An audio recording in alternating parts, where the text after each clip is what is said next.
All right. Good morning and welcome to our first Trinity Forum of the fall. So happy fall, everybody. If you're also just walking in for what you thought was the summertime 10 o'clock service, you're welcome to join us now. And we invite you to update your calendars and your clocks. I'm B.J. Owens. I'm the Dean of Trinity Cathedral, and I am thrilled to be joined this morning by the President of Cleveland State University, Dr. Laura Bloomberg. And Laura was already pointing out who in our service leadership is a CSU grad. That's right. I don't know how you sniff it out, or you just if you researched coming in. One thing that in my years here that has really been remarkable is just how much CSU has populated the city of Cleveland. We're everywhere. You're everywhere, and the secret weapon of evangelism, marketing, whatever you want to call it, for Trinity Cathedral is people at some stage in their educational life come to Cleveland State, whether as an undergrad or for a grad program. Maybe they knock on the door of Trinity once or twice, but then 10 years later they come back and say, I remember this and I had to come and see it. So Dr. Bloomberg, thank you and welcome to the Trinity Forum. It's an absolute pleasure to be here. Good morning, everybody. It's nice to see all of you. And thank you for the invitation. Oh, our pleasure. And nice. Laura and I and Adrian have had some wonderful conversations as well, because we are neighbors. We want to be good neighbors because we are surrounded by. It's like if your favorite neighbor lived on all sides of you. That would be so. Us. Let's be very kind to Dr. Bloomberg. But being a neighbor is important because we actually thrive and become more full. Greater versions of who we are through our relationships with our neighbors. So, Dr. Laura Bloomberg, I'll give you the bio, was appointed the 8th president of Cleveland State University in the spring of 2022. She had previously served at CSU as provost and senior vice president for academic affairs since the fall of 2021. Before Cleveland State, she served 8 years as dean and prior associate dean of the Humphrey School of Public Affairs at the University of Minnesota. In that capacity, she led the global expansion of the school, established a national pathway program for college students underrepresented in public policymaking, launched an internationally focused human rights degree, and developed the Mandela Washington Fellowship program to support young leaders from countries across Africa.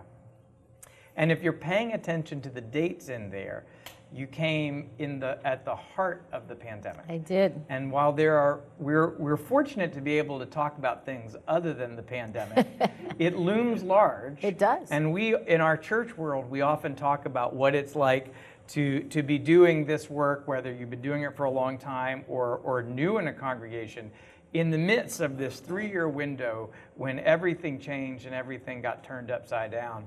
One can only imagine what that's like to come into a university of your size and a system of that size. And so we'll talk a little bit about that as well. It's impacted all of us. So how are you settling into Cleveland from, I believe, Minnesota, right? Yes.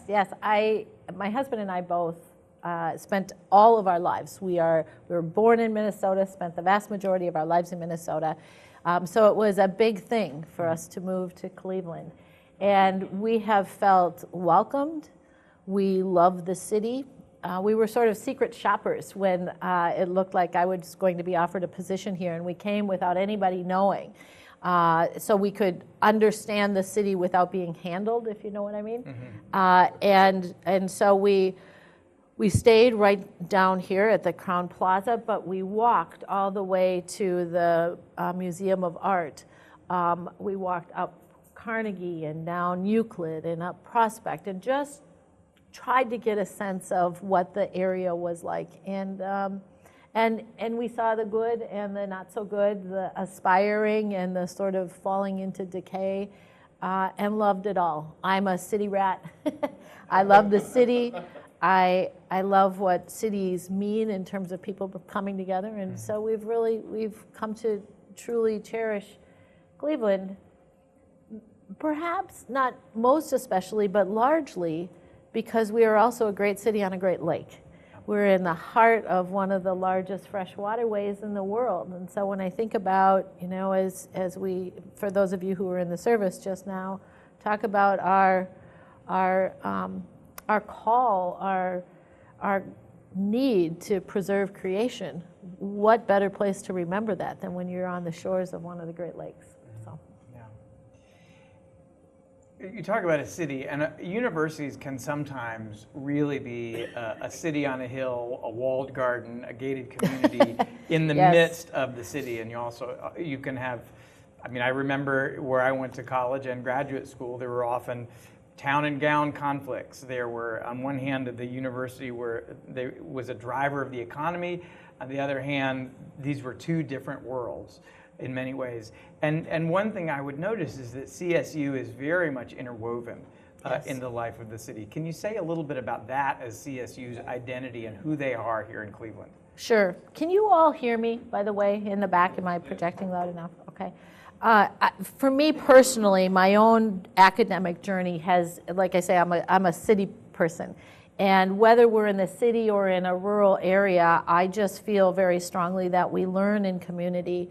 I don't mean to, but I was just very moved by the service that I was just in, and our gospel readings today. Where the theme of where two or more are gathered, there is God, there is the holy. I would also say there is learning, and if we isolate ourselves in a learning community, we cut off our nose to spite our face. We are at our best when we are in community, and I just can't think of a better placement than for a university in this area than where we are. So just to give you a sense of this, what our campus looks like. We're right, it's right here. But you might not know that we have a freestanding school of film, the only freestanding film school in the state of Ohio, meaning that it's not just a program, it's a whole school. And it's above Idea Stream in Playhouse Square. If you go a little further and take a right on 13th, all the buildings kind of back behind the theaters in Playhouse Square, there's a East 13th, it's often called the Middow building. We own that building.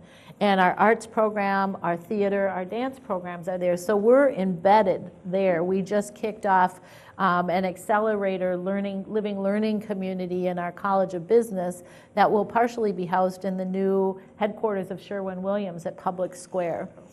And just the other day, if you'd looked out your window, you would have seen a large cluster of students walking past campus, down Euclid, towards Public Square, and they are exploring the urban renewal opportunities of Cleveland as a part of their master's degree in urban planning.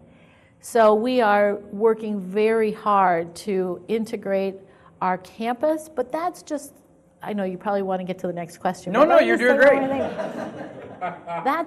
To me, that's essential for a great learning experience. I also want to be a welcoming campus, and I'm not just saying this, but I'm kind of just saying this because I'm here, but it's also true. You are a welcoming community. Trinity has been exceptionally welcoming to our students, and I think CSU needs to constantly strive to be a welcoming campus to the community. You might have noticed that we have a food truck now on campus. Hopefully it doesn't drive you nuts that we're blaring rock music part of the afternoon sometimes. This is the Longboat, right? The long. I've stopped for lunch there. Have you? Yeah. Yeah, it's not great for your arteries, but it's a good. I noticed that, it's a but it sure was tasty. It's a sometimes thing. It was a treat. But we just opened a Barrio right across the street in the Berkman building, in the Barrio Takeout, my favorite. Is it open right now? Yes, it's open. We're done. So we opened a new full-service Starbucks in the student center. The lines are still long. We're working on training a lot of student workers who are a little slow.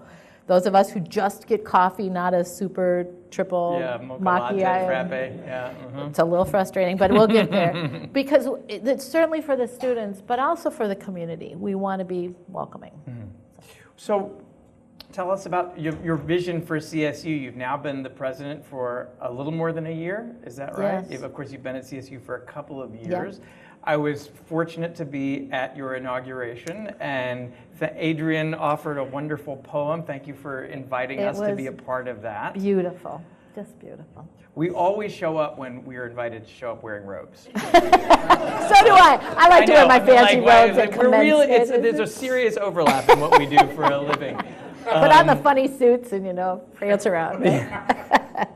Really appreciated getting to hear a little bit. What would you really like to share with us for your vision for where CSU can go in the coming few years? Yeah.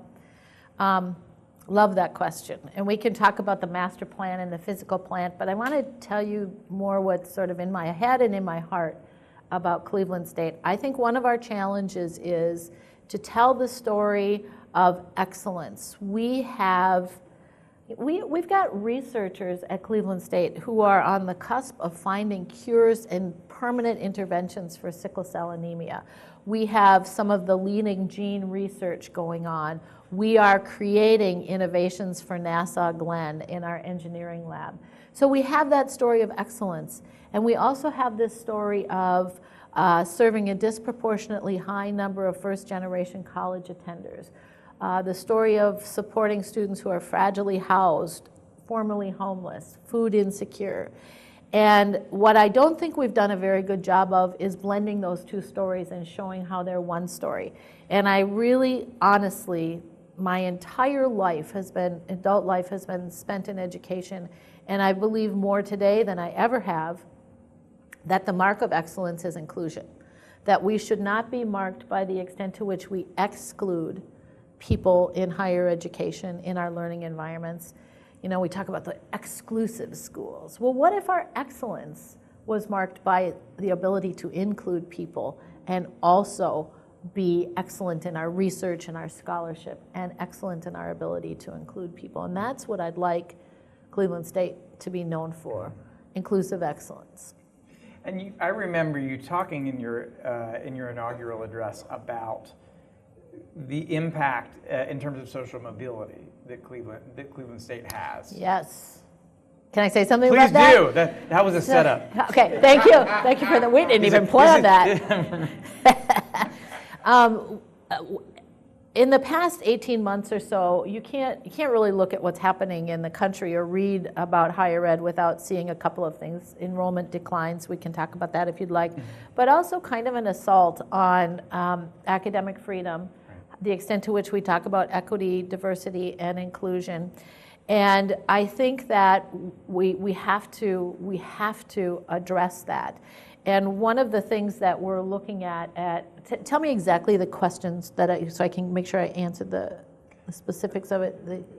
Well, I kind of made it up on the spot. The social mobility piece of it. Okay, so right. I wanted to know a little bit more about what is it about.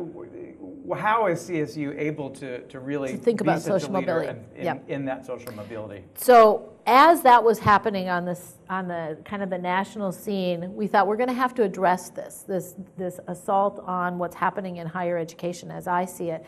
At the same time, we need to tell our story. So we commissioned an economic impact study.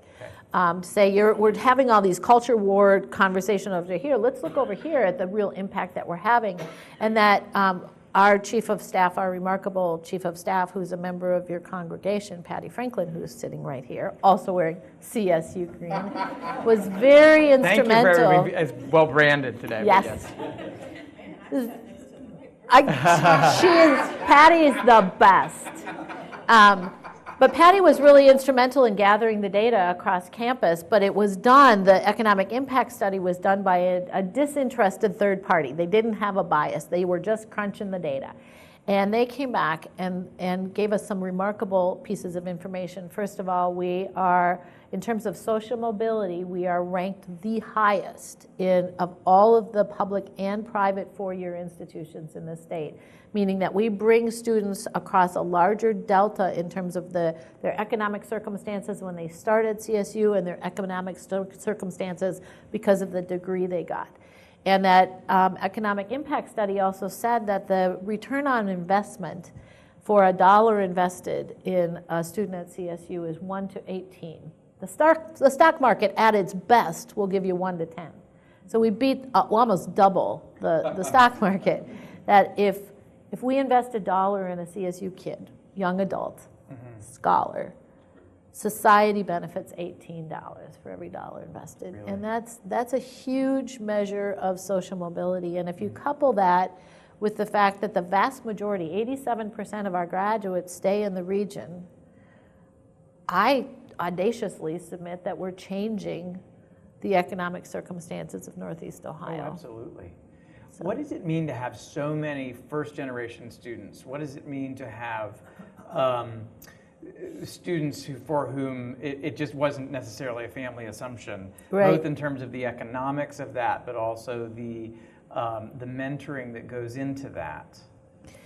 Well, I think a lot about that, and I thought about it again during your sermon and scripture, wherever 2 or more are gathered. Imagine if you walk into a place, I don't know, a church, you don't know anybody, you just happen to walk in, you feel loosely coupled, and it's not going to be that big a deal to walk back out and never go back because there's no hook for you there. But what if you're welcomed? What if somebody says, I'm glad you're here, have some coffee, meet these people, tell us about you. Pretty soon, partly it's social pressure, right? You're not just gonna beat it because now you're in a community. Now 2 or more have gathered around you. And for me, thinking about first-generation college attenders, if there's really nobody in your social circle that's gonna say, what do you mean you dropped that class? What do you mean you're not going to go back tomorrow because you were disrespected by a professor? Whatever it is, if there's nobody like that in your sphere, we need to create that sphere for you so that people welcome you and you feel a part of something. And that's the kind of protective factors that we need to create, I believe, for first-generation college attenders. We just launched last week, Patty. Patty again has led this process. I charged a group of people last spring with saying, what if we stood up a division of student belonging and success? You know, we use terms like campus engagement or student affairs, and that's what is happening, but it doesn't tell us what we want. So we reframed things, pulled some things together in a different way, and launched a division of student belonging and success with this idea that first-generation students, low-income students, students who struggle, if we really mean inclusive excellence, we need everybody to feel like they belong, like the place isn't quite the same if they're not a part of it. And when we do that, people succeed. Yeah. So that's how I feel about first-generation students. They need to feel, it's incumbent on us to make sure everybody feels a sense of belonging. Is that made, what is the percentage of students who live on campus? We have tripled the number of students who live on campus. Have you really? Yes. So back in the day, some of you have probably been in this area for a long time. There was housing at Fenn Tower, and then we built, about a decade ago, Euclid Commons. We've now purchased the Edge down the street. That's now student housing, and the Langston on the other side of campus on Chester. So we have tripled it. We have steady state, a little less than 15,000 students, and about 3,000 students now live on campus. Okay. But we are going to continue to grow, but we don't want to grow out, we don't want to outpace demand. Right. So our next, this is a big thing, it's not going to happen tomorrow, but we will be prioritizing renovation of Rhodes Tower, the big iconic CSU on my lapel pin. It's got offices in there right now. We will be overhauling that building, and that will be student housing right in the middle of campus. So it's less than 25% live on campus right now, but a scale of magnitude more students living on campus than there were 20 years ago. Right. And take good care of Rhodes Tower, because that's how I tell people to get to the cathedral. You see that Look for the building? big CSU Go in that sign. direction, and you'll probably get there. You know, it's historic. It's you either love or hate brutalist architecture. Right. It is what it is. But it is one of the most well-preserved examples of brutalist architecture. in the state of Ohio. Not surprisingly, the other one is down the street. It's called the 9, same design. But so part of the reason we can afford to do this is because we can leverage historic tax credits to renovate it. God loves everything. I know, thank God for that. Not my favorite, but you know. This may seem an obvious question to you, but the question is if you could describe the typical student. And the reason why I'm asking for that is sometimes, and this is something to overcome, we have our parking lot is right behind us here. Uh-huh. And so oftentimes our members come in, we drive, we go in through the side building, and then we go back out without seeing much of the campus. Ironically, many of your students see more of our cathedral than most of our members do because they walk past it. And this beautiful Gothic, it's gorgeous. If you like beauty, you know, it's like brutalism. Everybody has their thing. But if I happen to like it very much, but it can become a wall where, you know, it separates, you know, those of us in this part of the neighborhood from the student body themselves. And we also, you know, we ride a very important yet fine line. You are a public institution. We are a church, though we are committed not just to being an Episcopal church, but a church, a sacred place for all people. That was the vision of this place when it was built, to be a gift and asset where anybody can walk through the doors or just walk past it and say, that church, that place belongs to me. And that's still very much a part of who we are. Oh my gosh, I've gotten so far away from my question. I was typical student. I was going, clergy talk. So can you just share with us, for those of us who don't spend as much time with the student body, what is a typical profile of a CSU student, or one or two typical? Yeah, I do have to say something first about the church. It is beautiful. It is good. Okay. It is good, and it is.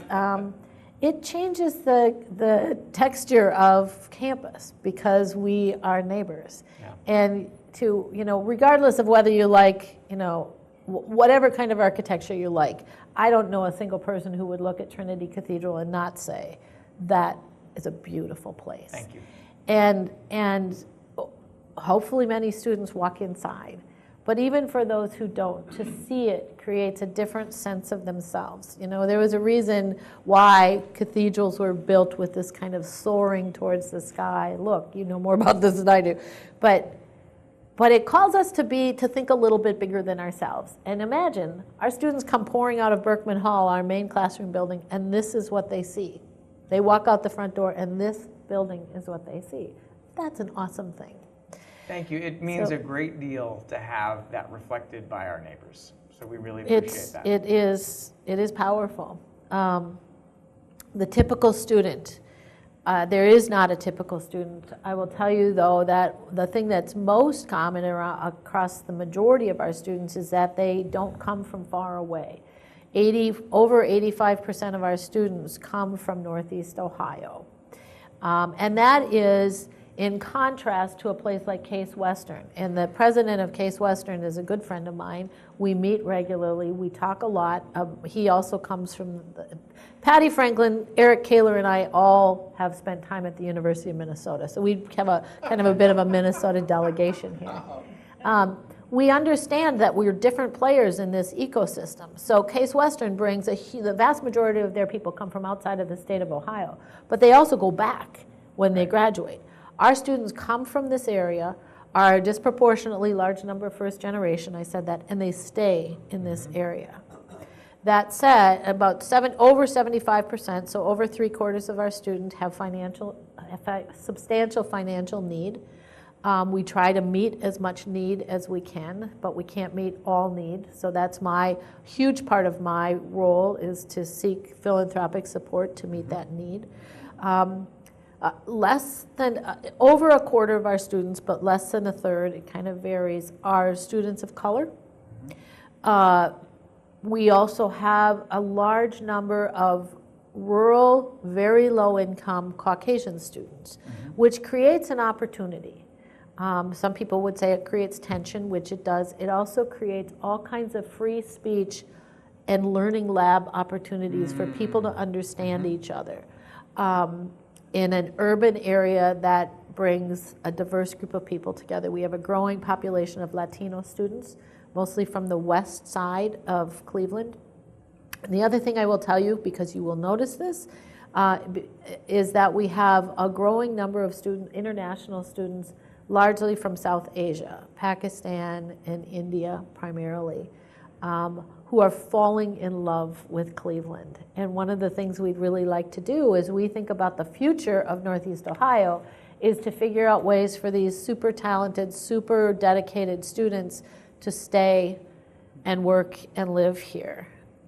That's sometimes difficult because we have businesses who don't have the resources or really the knowledge about doing the visa work that needs to be done for them to stay.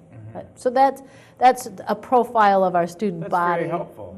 And we do tend to meet a spectrum of students that often just stop in on a Sunday to visit with us. So we see a little bit of that, but that's helpful. You mentioned just a little bit about cultural headwinds. And you think? Yeah, I know. And you and I spoke beforehand about articles in the New York Times just yesterday. One about the University of Georgia, one about income diversity in higher education. Let's start with that question of the cultural headwinds and the challenges of being a university with a mission that is not necessarily aligned with the culture wars. Not only to be a university in that setting, but also to be a public university in that setting. Yeah. How do you navigate that? How do you continue to serve the community and your students at a time when there are some pressures that are even beyond the financial and cultural ones that we've known before? Wow. Wow, because I will try to be brief, but I have so much to say and so many thoughts about this. And I'll just tell you candidly, Patty can tell me later if I crossed the line, but I won't break the law intentionally, but I won't be silent either about the role of equity and justice in higher education. I refuse to be silent about it. And when we have people who will say things like, a conservative view means we cleave to the Constitution, and we teach constitutional conservatism, I am going to say, so that means we're also going to talk about the fact that the history of this country counted black people as 3/5 of a person. That's in our Constitution too. We're not going to erase that part of it. We're going to look clear-eyed at where we've been and where we need to go. We just have to, or we fail to learn as a people. And I believe so strongly about that. I think that we can talk about the moral and the ethical things to do, the Christian thing to do. We can also, candidly, in a public institution, talk about what's a good learning environment. And when everybody is a little mini-me, see, I get myself a little ramped up. Go.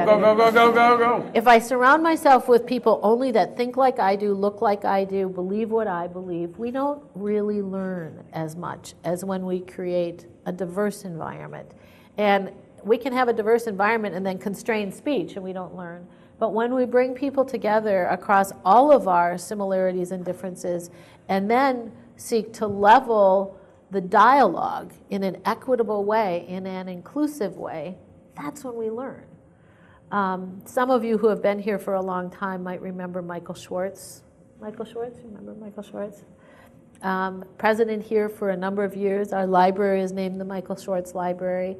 Sadly, hold him in your hearts, he is very near the end of his life. And he has entered hospice, but he's still as funny as he ever was. And I had the great honor of having lunch with him yesterday. For 3 hours, we sat at Liwa and had dim sum and chatted. And he said, he is a man who would identify probably as much of a Republican as a Democrat on the political spectrum. But he said, people wonder how universities got so liberal, as if that's such a bad thing. And he said, I will tell you, it's tens of thousands of years of human dialogue that have led us to think that equity among people, regardless of their sexual or gender identity, regardless of their political views, regardless of their age, are people valued in a learning community. If you call that liberal, okay, I call that a learning community. That's what Michael Schwartz said. And I thought it was beautiful. And I think that we have to, like I said, we're not going to break the law. We have a law that's going to force us to put a certain center focused on conservative thought on campus. We will follow the law, but we will talk about equity and inclusion. We will talk about LGBTQ rights. We will talk about access and justice, and we won't be silenced. Can you say more about that law? For those of us who don't know specifically the law you're talking about. Yes, there are two laws. One has not passed yet. We call it Senate Bill 83, that puts some significant limits on how we talk about diversity, equity, and inclusion on campus. It also constrains me as a president and other administrators from speaking about divisive topics. And in divisive topics are things that you might guess, like marriage, like reproductive rights, also things like sustainability. Divisive, really? Really? Climate, foreign policy. The only thing I can say about foreign policy is I can speak out in support of the United States in times of aggression. That's the only thing I can say about foreign policy. That's not going to happen. I'm going to speak out. But the other law is called Senate Bill 117. It has become law. It passed with the budget bill, and it requires Cleveland State University specifically and 5 other universities to develop a center for civics, culture, and society. Which sounds like a great thing, and they gave us $2 million to do it. It also says that the Senate, the Ohio State Senate, approves the academic council for the center, and the academic council hires tenured faculty members. That's a line crossing that's troubling. So I've asked a group of people internally. I don't have COVID, by the way. I think I might just have it. To help us think about how do we do this within the letter of the law, but also honoring academic freedom. And that's going to be our delicate line to cross. So. Can Trinity Cathedral be a sanctuary where Laura Bloomberg can walk across the street and say what she wants? Oh, bless your heart. As long as it's gospel aligned. That's our line. Could I just come in here and scream? Like a primal scream sometimes. That's what I need. My office hours are come on by. Trinity Cathedral has been welcoming of our LGBTQ community. You have been welcoming of our students during the pandemic. You are truly the manifestation of a welcoming community, and I think that's a beautiful thing. And we are also very welcoming to university presidents who've had it up to here. Can I just say one more thing about the culture wars? One of the things that I just said something that's going to contradict what I'm saying now. I believe sometimes in these culture wars, these things that create tension, and actually, on any given day, we've got students on campus who are going, I'm just trying to learn algebra, really? Right. We weaponize certain words. And one term that has been really become a weapon is DEI. So I almost never use the expression DEI anymore. I talk about equity and inclusion. I talk about justice. I don't shy away from what we're talking about, but if DEI is weaponized, then I'm going to talk about equity and inclusion. I just said LGBTQ, but oftentimes I will say, and allow people to just settle in when I say lesbian, gay, trans, bi, so that we understand we're talking about real people impacted by these laws. So LGBTQ, if that's weaponized, I am going to say our lesbian students, our gay students, our students who identify as queer or questioning. And I think we need to humanize some of those terms that are weaponized.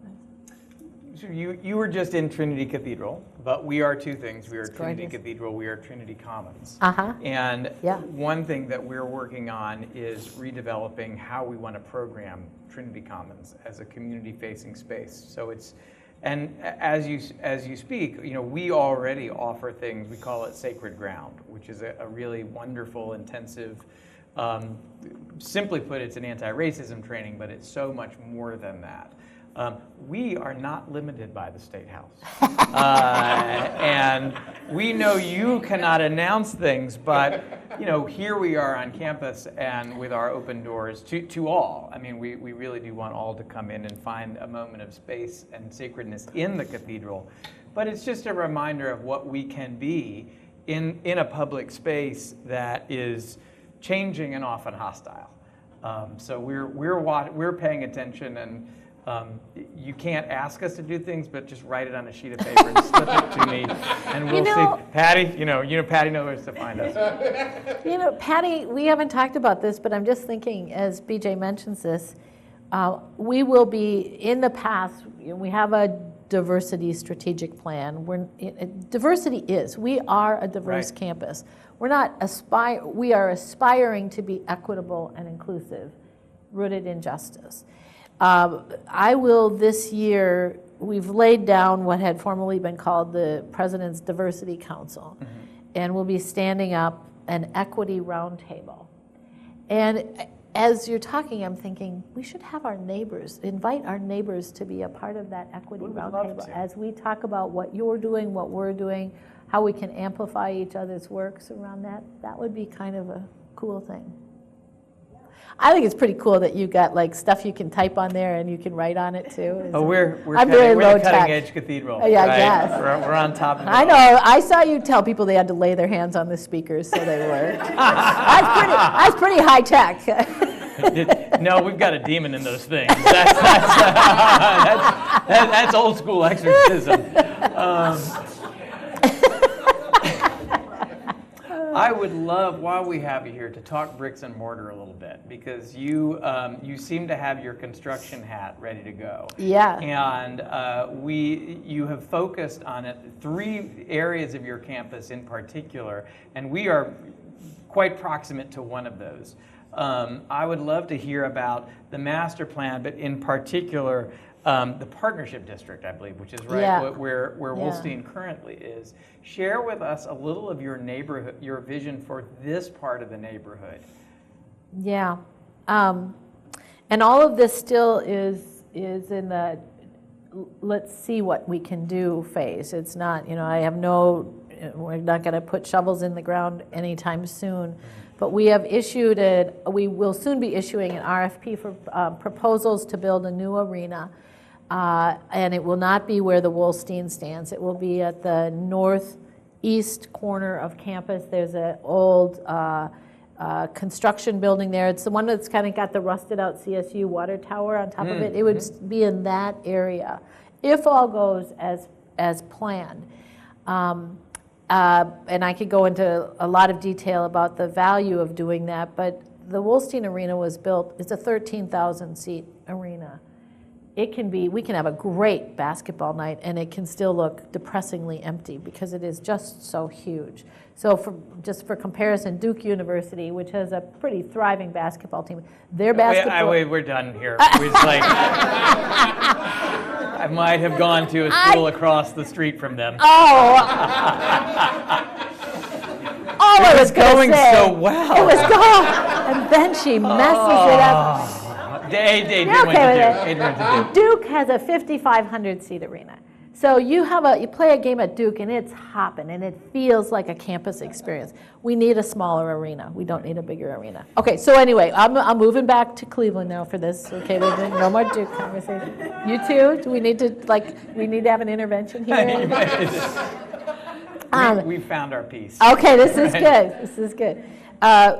If this happens, that whole 15-acre plot of land could be reimagined for what a partnership district could look like. We are an eds and meds kind of community. It could be technology. It could be gathering places. It could be workforce housing, affordable housing for a growing number of people who want to be down here. Housing in downtown Cleveland is doing well, folks, really, really well. But it's not cheap to live downtown. And so just north of us a ways, countryside, I always forget, countryside, cross country, thank you. mortgage hires hundreds and hundreds of people who can't really afford right now to live down here at the salaries they're making. But what if they could? What if we had maybe some labs, maybe some communities, maybe more people who are affiliated with the faith community in that area? So we're imagining a lot of different kinds of public-private partnerships in that space. And I believe that, you talked about church, public institutions. I am a firm believer in where appropriate, the separation of church and state. Don't get me wrong, but I do this because I think this is how we live our lives, right? We are integrated in many, many ways, and there are ways to do that well, and that's my vision for what could happen in a partnership district. Great. The state would say that a university does not sell its land, but we could have 100-year leases on we could have land leases on the space. So. Well, we've only got about 5 minutes left, and if I want to invite conversation from the floor. And do we have a microphone? Ron has a microphone. You got this the is mic. Ron. Hi, Ron. Does Ron have the first question? Since I have the microphone, I'll have the first question. All right. As a retired nurse, I know there's a School of Nursing at Cleveland State. I have two questions. Are you looking at increasing your enrollment because there's such a shortage of nurses throughout the country, especially here in Northeast Ohio? And the second part is, do you have any idea what percentage of nurses are passing their NCLEX the first time they take it? Are passing their NCLEX, their state boards? I just candidly, I do not know the answer to that second part of the question. I could certainly find out, which means Patty's going to remind me to find out. We are not, just to be perfectly honest with you, we are not where I believe we need to be with our School of Nursing. We realigned colleges, so you'll notice if you drive along Euclid that we finally have just one name on that nice building that used to say Neomed and the campus partnership. And you'd look and you go, what is this? It is now what it is, the School or the College of Health. And within the College of Health is PT, OT, music therapy, and our anchor program, which is our School of Nursing. We need to do a better job of graduating nurses. And here's why. Because our student body reflects the community. Because we don't just talk about health disparities, the students who come to us live those health disparities. So when we produce nurses who know this community well. I had a difficult conversation with Cliff McGarrian, who's become quite a friend, who's the head of University Hospitals. And he's blunt and direct, and he was right, and it was painful when he said, we can't wait much longer for you to get your act together. What is the challenge? And I'm not sure I know. I think we need to overhaul part of our curriculum. I think we have to overhaul part of how we place nurses clinically in the area and how we prepare our nurses. So I'd love to come back in a year with a much brighter story, but the provost knows one of my number one priorities this year is to have an external friendly review, not a critical, we're going to lose accreditation. We're nowhere, the school is in good shape. It's just not producing the number of nurses it should. I want a friendly external review and a plan for how we thrive, because we could quadruple the number of nurses going through our program and still not meet the need that we have. We must do better in that area. And there is such a need, so thank you. There is a need. We have another question. Yes. So you need the microphone. And then there's somebody in the back too. Gail So might. yeah. Okay. Well, Go ahead. So I am here slumming it from St. Barnabas. Oh, well, we're glad you're here. Oh wow. And I am a student. And overall, I want to say that my experience as your non-traditional student has been absolutely wonderful at Cleveland State. I would like to address, though, that as far as ethics goes at the university, I would like to see more inclusivity involved. I am a history and a religious studies major, and I would like to see at the university level more inclusion for our students who identify other than Christian. I'd like to see more ecumenical worship offered. I know our Muslim students are offered a space in Rhodes Tower. Yeah, No. well, Rhodes West. Yeah, and so I would just like to see more of that. But overall, Cleveland State has just been a wonderful institution. I have really enjoyed my time there, and I'll be graduating in December. So I'm just absolutely thrilled.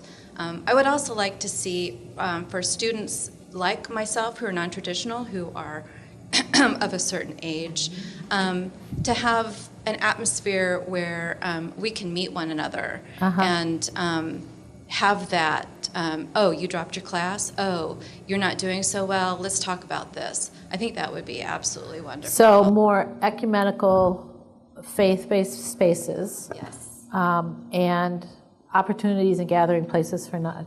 Look at Patty, she's gotten them down. And I had no idea I was sitting next to the CFO. We can help you with that first one. Yeah, okay. Thank you very much for that. Do we have time? We have time for one more question, Dale. I was wondering how strong your sustainability major is, and I know some people just want to take algebra, but what about sustainability? Because of climate change is huge. Yes. So I was just curious, how strong it is, and if there are a lot of kids studying this whole issue. Yes. Two things. First of all, as a campus, it's another area where I want us to sort of double down on what kind of an environmental citizen we are. We have a big footprint in the city, and not for nothing, we're launching a social media campaign to amplify some of the things we are doing on campus. Some of them are not all that, they're not all that visible. Turn off the lights and take the stairs instead of the elevator stuff is the visible stuff. But the really important things are, how is it we bid out our energy providers, and how is it that we figure out ways to invest in renewable energy as we heat and cool our campus and those kinds of things. So we're doing that.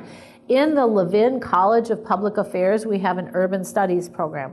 Ranked number 3 in the country, by the way. Our urban studies program is exceptional. And the largest, fastest growing area in that is environmental studies.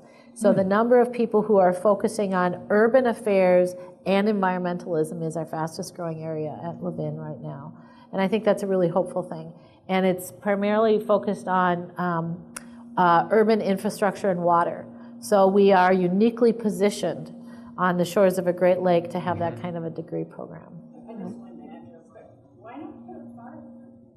Tear down Goldstein? Why not? So there would be, we don't have, the design will be, that will evolve over time. First we got to figure out, is Wolstein coming down? If it comes down, a huge part of that would be green space.